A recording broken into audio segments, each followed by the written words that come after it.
15 अगस्त देश आजादी का जश्न मनाएगा, तिरंगा हर घर की शान बनेगा। लेकिन इसी बीच उत्तर प्रदेश की राजनीति में अगर बहुजन समाज पार्टी की मुखिया मायावती की तरफ से कोई बड़ा राजनीतिक संदेश सामने आता है, तो उसका असर सिर्फ एक बयान तक सीमित नहीं रहेगा।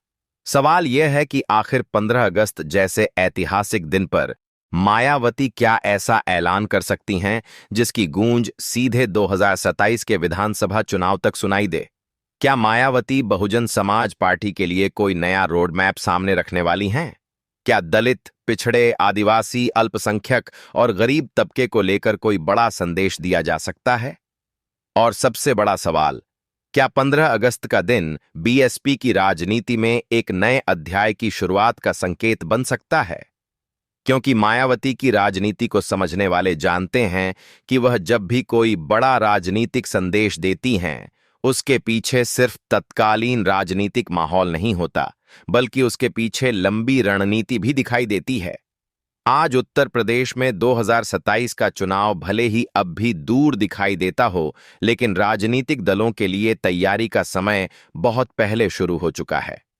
भारतीय जनता पार्टी अपनी जमीन मजबूत करने में लगी है। समाजवादी पार्टी अपने सामाजिक समीकरण को विस्तार देने की कोशिश कर रही है। कांग्रेस विपक्षी राजनीति में अपनी भूमिका तलाश रही है और दूसरी तरफ बहुजन समाज पार्टी अपने पुराने सामाजिक आधार को दोबारा मजबूत करने की चुनौती के सामने खड़ी है।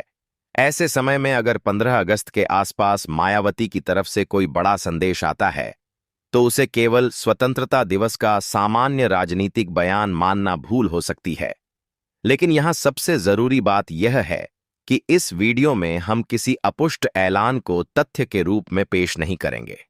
हम बात करेंगे उस संभावित राजनीतिक दिशा की, जिसके संकेत बीएसपी की राजनीति, मायावती के हालिया रुख और 2027 की तैयारियों के संदर्भ में समझे जा सकते हैं।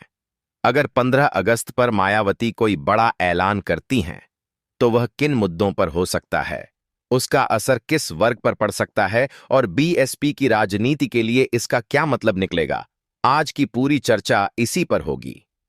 भारत के स्वतंत्रता दिवस का इतिहास सिर्फ आजादी का इतिहास नहीं है। यह उस संघर्ष की कहानी है जिसमें देश के करोड़ों लोगों ने अपने अधिकारों, सम्मान और बेहतर भविष्य के लिए लड़ाई लड़ी। इसलिए राजनीतिक दलों के लिए 15 अगस्त का मंच हमेशा से केवल राष्ट्रवाद तक सीमित नहीं रहा। इस दिन सामाजिक न्याय, संविधान, लोकतंत्र, समानता, अधिकार और वंचित वर्गों के मुद्दों को भी राजनीतिक संदेश का हिस्सा बनाया जाता रहा है। मायावती की राजनीति की सबसे बड़ी पहचान भी सामाजिक न्याय और बहुजन प्रतिनिधित्व के मुद्दे से जुड़ी रही है। इसलिए यदि वह 15 अगस्त पर कोई संदेश देती हैं, तो स्वाभाविक रूप से राजनीतिक विश्लेषकों की नजर इस बात पर होगी कि उनके भाषण का केंद्र क्या रहता है। क्या वह संविधान की बात करेंगी? क्या वह दलित और पिछड़े वर्गों के अधिकारों पर जोर देंगी? क्या वह महिलाओं और युवाओं के मुद्दे उठाएंगी? क्या वह बेरोजगारी और महंगाई को राजनीतिक मुद्दा बनाएंगी? क्या वह उत्तर प्रदेश की कानून व्यवस्था पर सरकार को घेरेंगी, या फिर वह सीधे 2027 के विधानसभा चुनाव की तैयारी का संकेत देंगी? यही वह सवाल है जो आने वाले समय में बीएसपी समर्थकों और विरोधियों दोनों के बीच चर्चा पैदा कर सकता है। मायावती के राजनीतिक सफर को देखें तो उन्होंने उत्तर प्रदेश की राजनीति में एक ऐसा दौर देखा है जब बहुजन समाज पार्टी ने अकेले अपने दम पर सरकार बनाने की क्षमता दिखाई थी। वर्ष 2007 का चुनाव बीएसपी के इतिहास में बेहद महत्वपूर्ण माना जाता है। उस समय पार्टी ने सामाजिक समीकरण का ऐसा प्रयोग किया जिसने उत्तर प्रदेश की सत्ता में मायावती को पूर्ण बहुमत तक पहुंचाया। लेकिन राजनीति कभी एक जैसी नहीं रहती। 2007 के बाद उत्तर प्रदेश का सामाजिक और राजनीतिक समीकरण काफी बदल चुका है। नए राजनीतिक चेहरे सामने आए हैं। सोशल मीडिया का प्रभाव बढ़ा है। युवाओं की राजनीतिक सोच बदली है। दलित राजनीति के भीतर भी अलग अलग नेतृत्व उभरे हैं। चंद्रशेखर आजाद जैसे नेताओं ने युवाओं के बीच अपनी अलग राजनीतिक पहचान बनाई है। ऐसे माहौल में बीएसपी के सामने सबसे बड़ी चुनौती सिर्फ चुनाव जीतना नहीं है, बल्कि अपने राजनीतिक प्रभाव को नए दौर के अनुसार दोबारा स्थापित करना भी है। यही वजह है कि 15 अगस्त का संभावित संदेश महत्वपूर्ण हो सकता है। अगर मायावती इस दिन पार्टी के कार्यकर्ताओं और समर्थकों को कोई स्पष्ट दिशा देती हैं, तो वह दिशा आने वाले महीनों की राजनीतिक गतिविधियों को प्रभावित कर सकती है। मान लीजिए मायावती का संदेश यह होता है कि बहुजन समाज पार्टी अब बूथ स्तर तक संगठन को मजबूत करेगी।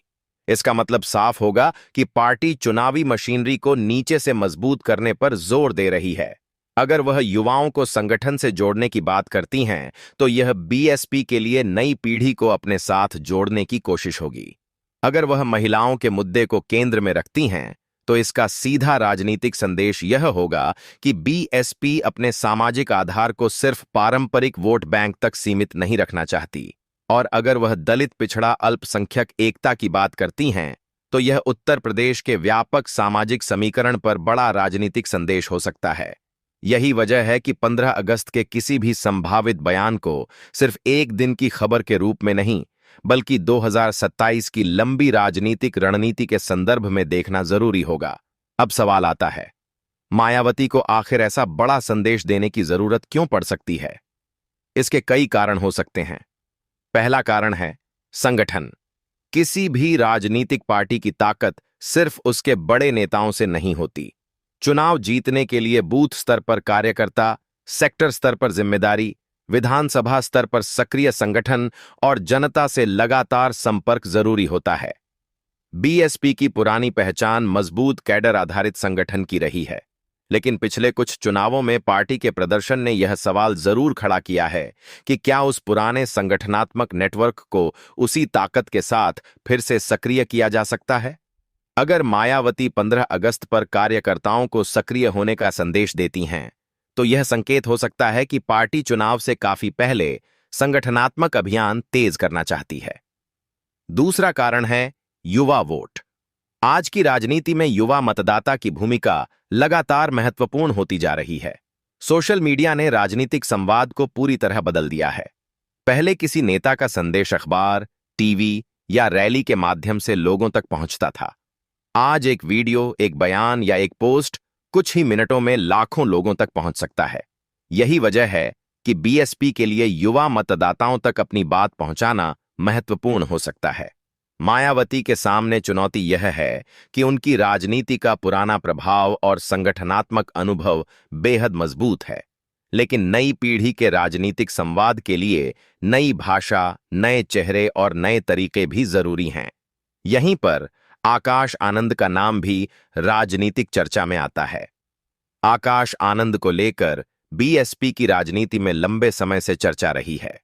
युवाओं के बीच उनकी सक्रियता और डिजिटल माध्यमों पर उनकी मौजूदगी को बीएसपी के भविष्य से जोड़कर देखा जाता रहा है।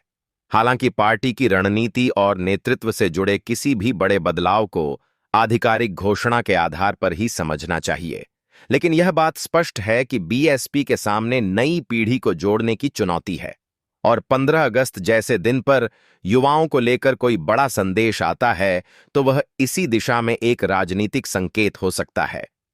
तीसरा बड़ा मुद्दा है संविधान। बहुजन राजनीति में संविधान का मुद्दा हमेशा से बेहद महत्वपूर्ण रहा है। डॉ. भीमराव आंबेडकर की विचारधारा, सामाजिक समानता और संवैधानिक अधिकार बीएसपी की राजनीतिक भाषा का हिस्सा रहे हैं। 15 अगस्त पर संविधान और लोकतंत्र की बात करना मायावती के लिए केवल प्रतीकात्मक नहीं होगा। इसका सीधा संबंध उस सामाजिक आधार से भी हो सकता है जिसे बीएसपी लंबे समय से प्रतिनिधित्व देने का दावा करती रही है। यदि मायावती यह संदेश देती हैं कि संविधान की रक्षा, सामाजिक न्याय और समान अवसर जरूरी हैं, तो इसका राजनीतिक असर व्यापक हो सकता है। लेकिन यहां एक और महत्वपूर्ण सवाल है, क्या सिर्फ बयान से चुनावी जमीन मजबूत हो सकती है? जवाब है नहीं। आज के दौर में मतदाता सिर्फ भाषण नहीं देखता, वह उम्मीदवार देखता है, स्थानीय संगठन देखता है, क्षेत्रीय समस्याएं देखता है, और यह भी देखता है कि चुनाव के बाद उसका प्रतिनिधि उसके लिए कितना उपलब्ध रहेगा।